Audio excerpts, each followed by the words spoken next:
শুরুতে মোহাম্মদ জৈনুল আবদিন প্রশ্ন করেছেন, আমার কাছে কিছু টাকা অবৈধ উপায়ে অর্জিত টাকা রয়েছে। এই টাকাগুলো ওই সময় যখন কামিয়েছি তখন আমার দিনের বুঝ ছিল না, এখন আমার দিনের বুঝ রয়েছে, তাই আমি এই টাকাগুলো পুনরায় ফেরত দিতে চাচ্ছি। এমত অবস্থায় আমি কি করব, জানালে উপকৃত হব। খুবই সুন্দর একটি প্রশ্ন করেছেন ভাই। আজকালকে আমরা অনেকেই ঘুষের টাকা, সুদের টাকা, অবৈধভাবে অর্জিত টাকা হাতিয়ে নিয়ে থাকি। ওই সময় হয়তোবা আমাদের দিনের বুঝ থাকে না। তো যখন আমাদের দিনের বুঝ আসে তখন আমাদের জন্য উচিত হলো এই টাকাগুলো স্বয়ং যার থেকে আমরা অবৈধ উপায়ে কামিয়েছি তার হাতে পৌঁছে দেওয়া। যদি তাকে খুঁজে না পাওয়া যায় তাহলে তার ওয়ারিশ যদি বেঁচে থাকে, ওয়ারিশদেরকে যদি পাওয়া যায় তাহলে ওয়ারিশের কাছে এই টাকাগুলো পৌঁছে দেওয়া জরুরি।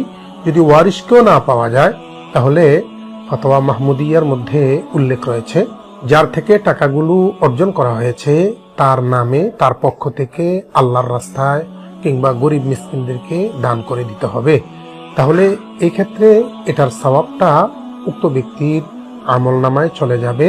আর আপনি যেহেতু অবৈধ কাজ থেকে ফেরত এসেছেন, এটার কারণে আল্লাহ রাব্বুল আলামিন আপনাকে পৃথক সওয়াব দান করবেন। আশা করি প্রশ্ন উত্তর পেয়েছেন।